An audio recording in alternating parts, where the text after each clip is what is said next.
ಎಲ್ಲರಿಗೂ ನಮಸ್ಕಾರ ಸ್ನೇಹಿತರೆ. ಪ್ಯಾನ್ ಕಾರ್ಡ್ ಇದ್ದವರಿಗೆ ಬಂತು ಶಾಕಿಂಗ್ ನ್ಯೂಸ್.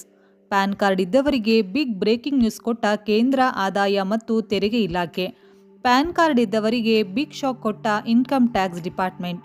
ನಿಮ್ಮ ಬಳಿ ಪ್ಯಾನ್ ಕಾರ್ಡ್ ಇದ್ರೆ ತಪ್ಪದೆ ವಿಡಿಯೋವನ್ನು ಕೊನೆಯವರೆಗೂ ನೋಡಿ. ಪ್ಯಾನ್ ಕಾರ್ಡ್ ಇದ್ದವರಿಗೆ ಇದೇ ಆಗಸ್ಟ್ 1ರಿಂದ ಜಾರಿಗೆ ಬಂದಿದೆ ಹೊಸ ರೂಲ್ಸ್. ಈ ಹೊಸ ರೂಲ್ಸ್ ಗೊತ್ತಿಲ್ಲ ಅಂತಂದರೆ ಮತ್ತು ಈ ಕೆಲಸ ಕಡ್ಡಾಯವಾಗಿ ಮಾಡಿಲ್ಲ ಅಂದರೆ ಬೀಳುತ್ತೆ ನಿಮಗೆ ಭಾರಿ ದೊಡ್ಡ ದಂಡ. ಪ್ಯಾನ್ ಕಾರ್ಡ್ ಇರುವ ಪ್ರತಿಯೊಬ್ಬರಿಗೂ ಕೂಡ ಪ್ರತಿಯೊಬ್ಬರು ಕೂಡ ಈ ವಿಡಿಯೋವನ್ನು ಶೇರ್ ಮಾಡಿ ಮತ್ತು ನಿಮ್ಮ ಬಳಿ ಪ್ಯಾನ್ ಕಾರ್ಡ್ ಇದ್ದರೆ ಈ ವಿಡಿಯೋವನ್ನು ಈಗಲೇ ಲೈಕ್ ಮಾಡಿ. ಹಾಗೆ ಕಂಪ್ಲೀಟ್ ಆಗಿ ತಿಳಿದುಕೊಳ್ಳಲು ವಿಡಿಯೋವನ್ನು ಪೂರ್ತಿಯಾಗಿ ನೋಡಿ. ಪ್ಯಾನ್ ಹೊಂದಿರುವವರು ಆಧಾರ್ಗೆ ಲಿಂಕ್ ಮಾಡಬೇಕು ಅಂತ ಸರ್ಕಾರ ಸಾಕಷ್ಟು ಕಾಲಾವಕಾಶವನ್ನು ನೀಡಿತು. ಆದಾಗ್ಯೂ ಲಿಂಕ್ ಮಾಡದವರು ಇದೀಗ ಆದಾಯ ತೆರಿಗೆ ಇಲಾಖೆಯಿಂದ ಟ್ಯಾಕ್ಸ್ ಡಿಮ್ಯಾಂಡ್ ನೋಟಿಸ್ ಪಡೆಯಬೇಕಾಗಬಹುದು. ನಿರ್ದಿಷ್ಟ ಮಟ್ಟಕ್ಕಿಂತ ಹೆಚ್ಚಿನ ಆದಾಯ ಹೊಂದಿರುವವರು ಇನೋಪರೇಟಿವ್ ಪ್ಯಾನ್ ಅನ್ನು ಹೊಂದಿದ್ರೆ 20% TDS ಕಡಿತ ಕಾಣಬೇಕಾಗುತ್ತದೆ. ಪ್ಯಾನ್ ನಂಬರ್ ಮತ್ತು ಆಧಾರ್ ನಂಬರ್ ಲಿಂಕ್ ಮಾಡದ ತೆರಿಗೆ ಪಾವತಿದಾರರು ಹೆಚ್ಚಿನ ಮೊತ್ತದ ತೆರಿಗೆಯನ್ನು ಪಾವತಿಸಬೇಕಾಗುತ್ತದೆ.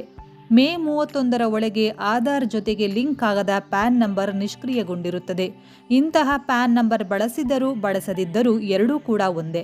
ಪ್ಯಾನ್ ಇಲ್ಲದೆ ITR ಸಲ್ಲಿಕೆ ಮಾಡಿದರೆ ಹೆಚ್ಚಿನ ತೆರಿಗೆ ಅನ್ವಯವಾಗುತ್ತದೆ. 2023ರ ಮಾರ್ಚ್ 28 ಹಾಗೂ 2024 ಮೇ 31ರಂದು CBDT ಈ ಸಂಬಂಧ ಒಂದು ಸುತ್ತೋಲೆಯನ್ನು ಹೊರಡಿಸಿತು.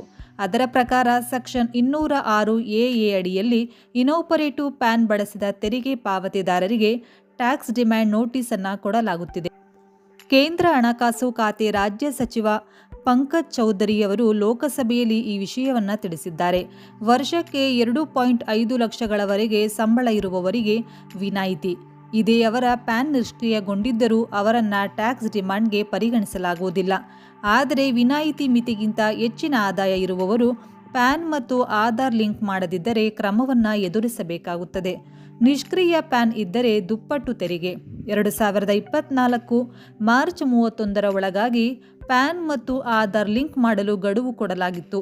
ಲಿಂಕ್ ಆಗದ ಪ್ಯಾನ್ ಇನೋಪರೇಟಿವ್ ಆಗಿದ್ದು ಮೇ 31ಕ್ಕೆ ಮತ್ತೊಂದು ಗಡುವನ್ನು ಕೊಡಲಾಗಿತ್ತು. ಅಷ್ಟಾಗಿಯೂ ಆಧಾರ್ ಪ್ಯಾನ್ ಲಿಂಕ್ ಮಾಡದವರು ಈಗ ಹೆಚ್ಚುವರಿ ತೆರಿಗೆ ಕಟ್ಟುವುದು ಅನಿವಾರ್ಯವಾಗಿದೆ.